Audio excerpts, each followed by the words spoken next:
our next guest, Yes. Miranda Panda. Is Adam Shandler. All right, Adam. Adam, where are you from?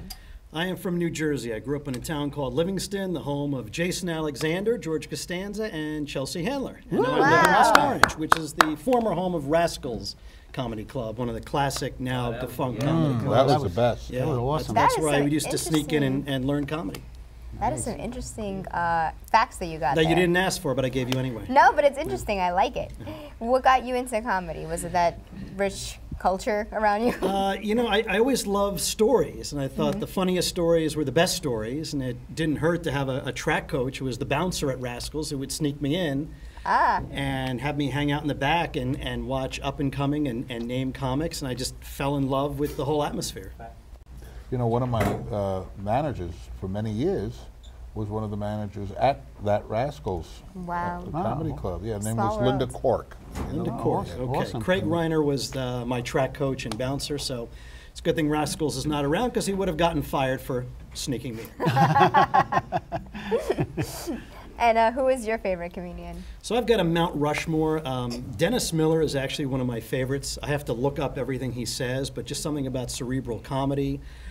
Eddie Murphy, the Eddie Murphy comedian and Delirious tapes I wore out over and over and over again. Yeah. Billy Crystal and George Carlin. That was my Mount Rushmore. Wow, Love those guys. nice. Great, Mount Rushmore. But what a difference in some of their styles. Yeah. Right? Yeah. You know, look at Eddie Murphy's Raw, and then Yes. look Yeah.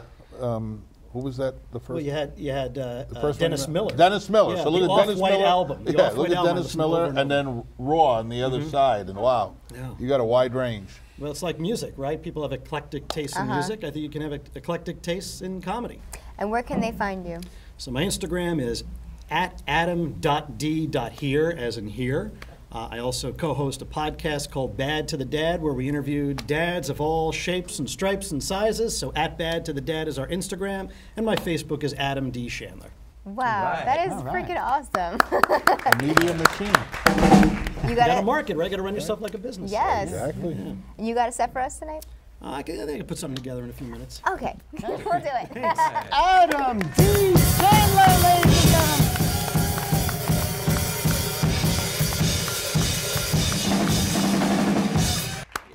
And I look at Freddie, and all I can think of is, let's make Freddie great again. He likes that. Well, if I knew there were going to be so many people here, I would have brought my T-shirt cannon. Because everybody loves free underwear being shot from a plastic tube, right? The other day I was at a sporting event and I saw a constitutional lawyer said, "Get out of my way, pregnant woman. I have to have that T-shirt that says, 'Let's go Devils.'" Those are the same people that get excited when they know which hat the ball is under in the Jumbotron shell game. It's a different world. I don't get it. So, very nice. Great to be here in Staten Island. I have driven through here many times. Great to actually park the car. But speaking of parking and driving, big news for my family, and I thought I would wait till tonight to tell all you fine people. All right. My wife and I are adopting. Woo! All right. Wow. Yeah. We're adopting a highway. Apparently that's something you can do. Just like Madonna goes to Africa and adopts 5 kids, you can adopt a stretch of roadway. So we have an adorable section of the New Jersey Turnpike. Mostly the Newark exits because we're woke. You know. Woke-ish. I'm looking to develop a relationship bond with my highway. So the other day I went out to the Turnpike and I took a ball and I rolled it out to the highway, hoping my highway would roll the ball back. It did not, but that's okay. Maybe it's not into sports. It's all right. But as I was rolling my ball out into the highway, people were honking and screaming at me, saying, "Stop throwing crap out into the highway." And I said, maybe you just don't understand the bond that an adoptive father needs to have with his highway. They'll learn. Very excited about developing this relationship with my highway. I'm just a little nervous because I feel like when my highway turns 18, it's going to want to meet its biological highway. I don't know if I can handle that kind of trauma. So I am a dad. Yay. And yeah, I don't know if that's an achievement or not. It seems like anybody can do it these days. But I am a dad. I love being a dad, but getting very, very nervous because kids are so much smarter than they were at my age. And it has nothing to do with the electronics, even though we call my kids the IT department in the house. But the other day I played Scrabble with my son. And he beat me at Scrabble by the whopping margin of 225 points. Woo. Now, my kid is not a genius, so you might be wondering, how did my 13-year-old son beat me, a man of clearly elevated intellect and a way with words, by the whopping margin of 225 points? Here's how a 13-year-old beats you at Scrabble by that margin. When your son, your 13-year-old son, pulls the letters to open up the game with groins, you are not going to win at Scrabble. And he didn't stop there. Building on the S in groins, it was turds, followed by the word farter. Not fart, but farter, as if it's an occupation. Triple word score. I said, son, I got to call you out on that. I don't think it's a real word. He said, Dad, look it up. Sure enough, I did. Thank you, Webster's, for encouraging the Prepubescent Society of America. You're probably wondering what letters I got. I got vowels. And not all the vowels. I got 3 E's, 3 I's, and a U. Do you know what you can spell, Freddie, with 3 E's, 3 I's, and a U? It's got to be a wine. Close. You can spell what you're saying when you're having a stroke. Or maybe the next Shakira song. I don't know. But if you thought raising young boys was tough, I'm sure I don't have to tell all of you who have teenage girls. This is a nightmare I could never dream of. So if I seem a little shaken up, if I seem a little off my game, if I seem a little unsturdy, it's because I have Pop 5 Xanaxes, because my 16-year-old daughter just got her permit, and she only wants to drive with Dad. So when the keys jingle, my wife runs to the next area code, and it's just me. So now every time we get on the highway, my daughter becomes Sandra Bullock in Speed, but I don't get to be Keanu Reeves.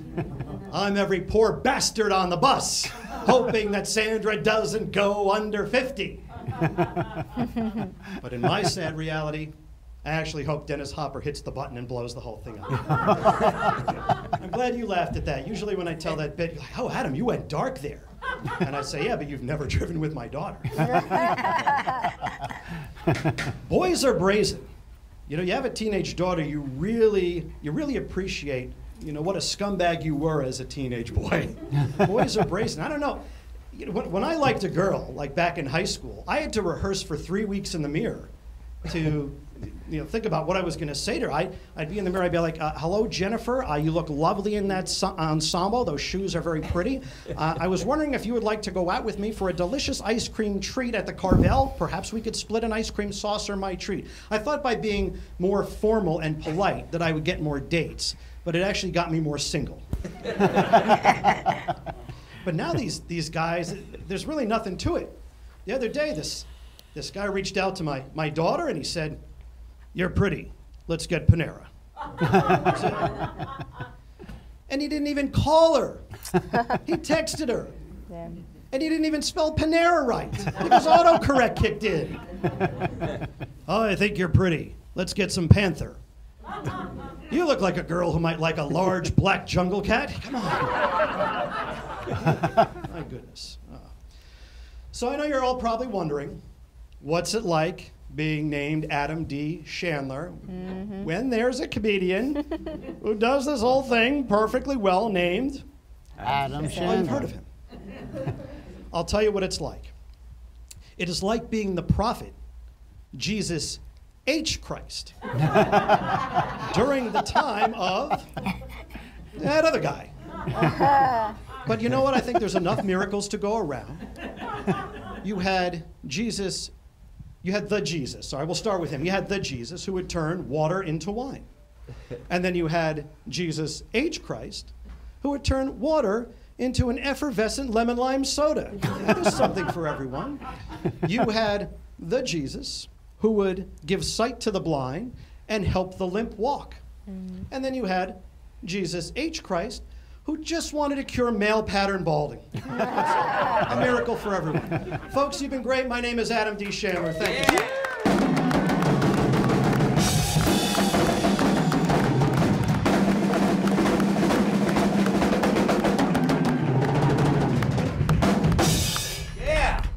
That was awesome. Awesome. Yeah, we're really fired up tonight, Fred. I'll tell you, he made Adam Sandler proud. Look good. Proud.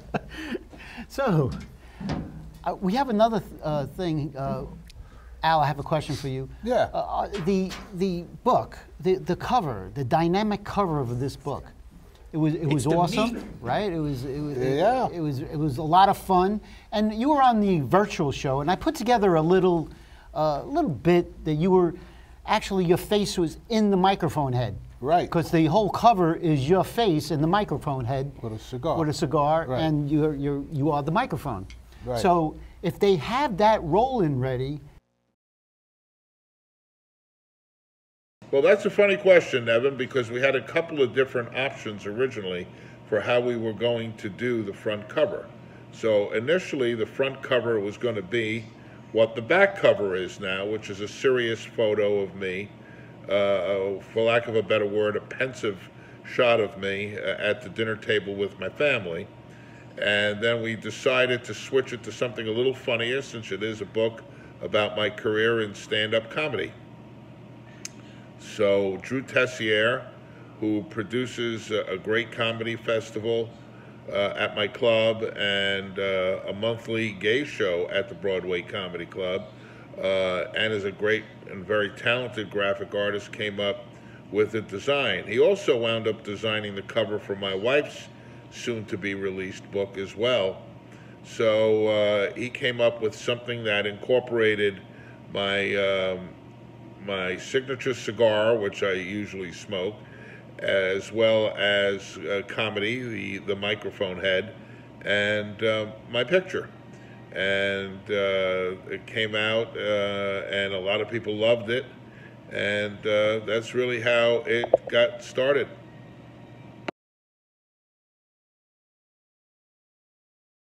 Okay. Wow. I love that. Jody Oliver, our next guest is. Yes. Peter Glismann. Hi. How are you? Doing well. Hi. And Peter, how did you get into comedy? I used to have a top secret security clearance in the Pentagon, and I made a dare with another engineer that I could keep the generals awake. Oh. Okay. It didn't work. Well, what do you believe sets you apart from other comedians? Social distancing.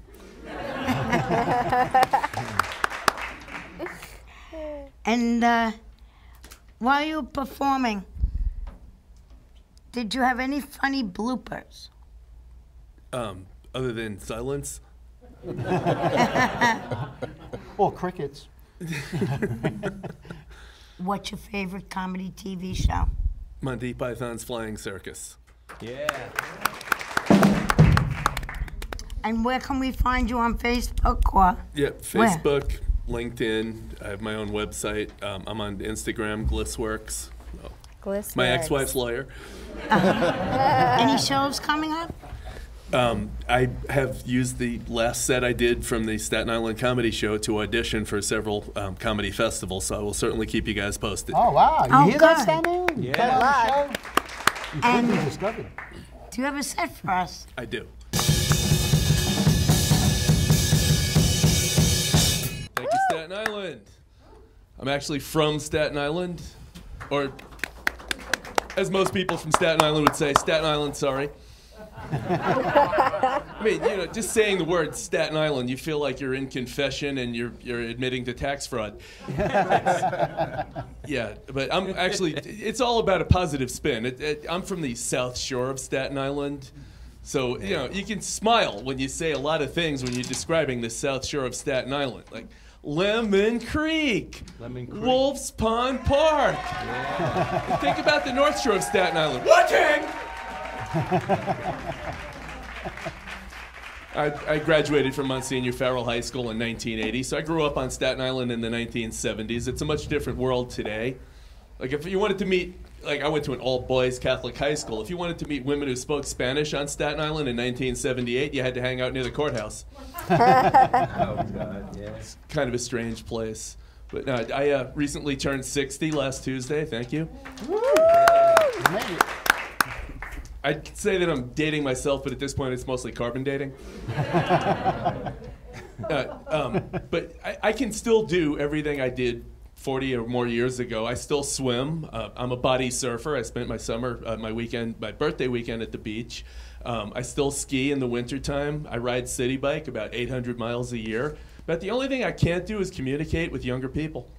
I'm in acting school, which is a whole other story, but every single other student in my acting school is more than half my age. They're in their late 20s.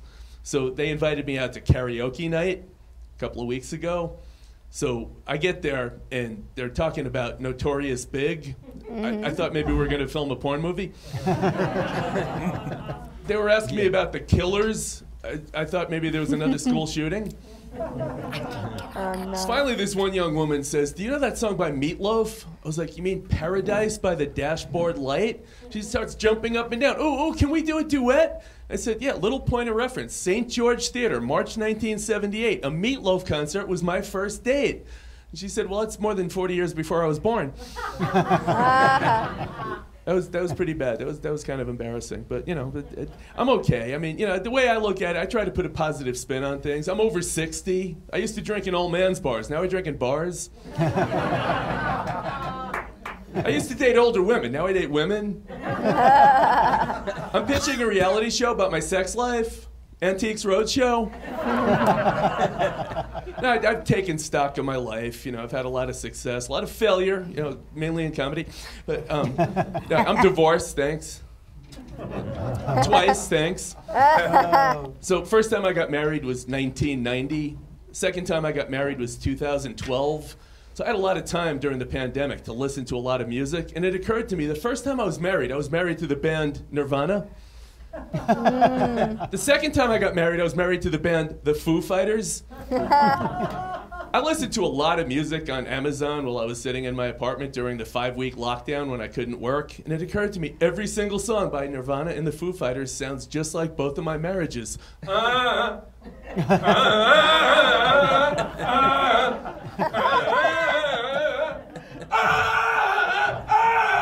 Guitar solo. Take away the guitar solos. That's both of my marriages. My second ex-wife heard me do that set. She called me up. She said, "It didn't sound like that." Yes, it did. She said, "Well, you know, I didn't really want to be your trophy wife. I wanted to be a partner." Why? Dave Grohl was the drummer in Nirvana. He's the leader of the Foo Fighters. He had a partner in Nirvana named Kurt Cobain. You know what he did? He put a gun to his stomach and pulled the trigger. Dave Grohl had a partner in the Foo Fighters named Taylor Hawkins. He was the drummer. You know what he did? He died of a drug overdose. Partnership is not all it's cracked up to be. This is what I'm going to say about relationships. If you're going to, well, don't be in a relationship. If you're going to be in a relationship, don't get married. If you're going to get married, don't have kids. And if you have kids, make sure they're criminals. Have you ever heard of a reform school shooting? Maybe I just overthink these things. I'm an engineer. I haven't always been an engineer. I thought about becoming a mortician because I like sex. When I was a little kid, I told my parents I wanted to study anthropology. My father went apeshit. In graduate school, I took a course in evolution. I felt like a fish out of water. So I went to Catholic school for 12 years, also known as atheist prep. You guys know about Catholics? You touch yourself, you're going to hell. You touch little boys, you're going to Boston. Oh, man. Catholics are big on funerals. Personally, I'm going to get cremated. I like to think outside the box. Catholics like pain. You know how much Catholics like pain? They took the Bible and they added more chapters. So I'm a failed actor, thanks. I don't take direction well. I was at a commercial audition. This casting director says, "Can you be a little more Catholic?" I forgave him. Here's the problem with acting. There's the craft of acting, and there's the business of acting. And when you're at school for the craft of acting, you just spend a lot of time making friends that talk about something they can't do, which is act. When you're at school for the business of acting, you hear people talk about things that they don't do, which is earn a living as an actor. But I think I'm starting to get the hang of it after 24 years of attempting to do this. Have you guys seen a demonstration of the craft of acting? Now o'er the one-half world nature seems dead, and wicked dreams abuse the curtain's sleep. Witchcraft celebrates pale Hecate's offerings, and withered murder alarmed by his sentinel the wolf, whose howls is watched thus with his stealthy pace, with Tarquin's ravishing strides moves like a ghost. You want to see the business of acting? My wife gets my Viagra from Uber Eats.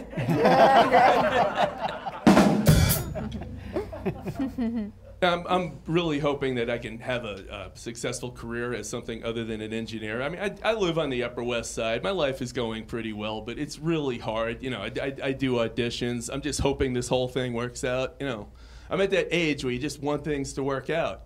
Yeah. Right? So I won't be getting married a third time. No, growing up on Staten Island was difficult because I had to take over my parents' house, and they were pack rats, and they lived together over 60 years. Then my dad passed away. My mother was in a nursing home, so I had to take over their house, and I start to clean out the things. And I know we got to sell my parents' house. I get in my parents' basement. First thing I saw was 4,000 tote bags. I cleaned them out. You know what I found underneath? 4,000 more tote bags. After my dad passed away, my mother became very religious. But what we didn't know is that she used to go to the Christmas store to get religious figurines, but it was right next door to the liquor store. She was a high-functioning vodka drunk. So she'd come home with these bags of like the baby Jesus, the teenage Jesus, Jesus and Mary, Jesus, Mary, and Joseph. Have you ever seen the Chia Pet Jesus? You smear mud and seeds on his face. 3 days later, Jesus. But underneath, it was Grey Goose, it was Gilby's, it was Beefeater. So it was so weird when I finally got to the point of I was looking for my dad's ashes, and there was a cardboard box right next to my mother's bed that said religious figurines. And right next to it was this other cardboard box that says Dad's ashes. I opened them both up, and they both had empty bottles of vodka. And I thought to myself, where are my dad's ashes?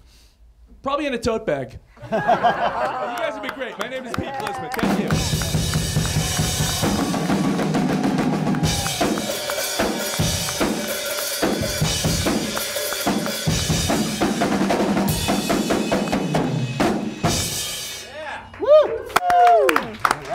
Wow. Something, Al. It's like a bowling alley. They're knocking down those pins. Knocking them down. So, Al, let me ask you a final question about the book. Yeah. Now, in the book, what is your overall description of the book that you wrote? Did it on a dare? I think it talks a lot about my history in comedy and the people I started with, different interactions with them. Some were positive, some were negative. It talks a lot about the golden rules of comedy. You know, I wanted to make the book interesting to both the comedy world and to the general public who might want to buy the book. So obviously you need the celebrities, Sarah Silverman, Jim Gaffigan, Kevin Hart, the chapters on those people and my interactions with them. And then you also I wanted to give some tips to comedians, as we've done some of them tonight and a lot more of them in the book. Oh, good. So how to walk that little line. Right. So if you get the book, for inspiring comedians, this is very good. It's good. Yeah, I think it's, you know, you could take all the comedy classes in the world. You could take all the lessons you want. But, you know, I think these little golden rules that I give in the book is probably the greatest bargain you're ever going to get in your life. Awesome. And you're a comedy club owner. You own many comedy clubs in Florida, right. New York City, a few more than what you have now. Right. Right. I owned the New York Comedy Club, Broadway Comedy Club, Greenwich Village Comedy Club, New York Comedy Club in Boca Raton, Florida. I've managed comedians. I was a comedian. I was on national TV. So there's not an aspect of the business that I haven't really been involved in. So I tried to really give, as my legacy, I wanted to give some of that back because I know what it was like to start as that, you know, young person for the first time in a comedy club doing an open mic and, you know, not getting laughs because everybody's thinking about their material when they go up, you know. Right. Do you have any questions for him? It's a good book to, you know, people will learn, you know, comedians. It's, yeah. It's definitely, I mean, they're going to. I'm one of the only comedy club owners in New York who is actually a comedian. So and the experience you have, it's great. Yeah, you work. There's nothing like live, you know, on, you know, live, doing it live and making mistakes and. Right. You know. There's nobody that's going to be able to give people the advice from both ends of it, having been a comic and what comedy club owners look for. Let's face it, the goal of the comedian is to work the rooms, the comedy clubs. Yeah. So in this book, we discuss what it is I'm looking for in comedians. Okay, well, that's the end of the show. That's great. That's great. Thank you, Al, for all that insight, for your professionalism. Thank you, Miranda Panda. Thank you, Jody Oliver. Thank you, Freddie Coscia. And Freddie Coscia, you're going to roll us out and give some sponsors? Sponsors, AJC Advisors. Oriental Plaza. Oriental Plaza. They Deep Bagel and Deli. Yes. Provided the food. How about Bella Beans Cafe? Bella Beans Cafe. They've provided the crumb cake tonight. The crumb cake, beautiful crumb cake, and the Oh, best coffee. The crumb cake. The best coffee in Staten Island. Good. Goodbye, everybody.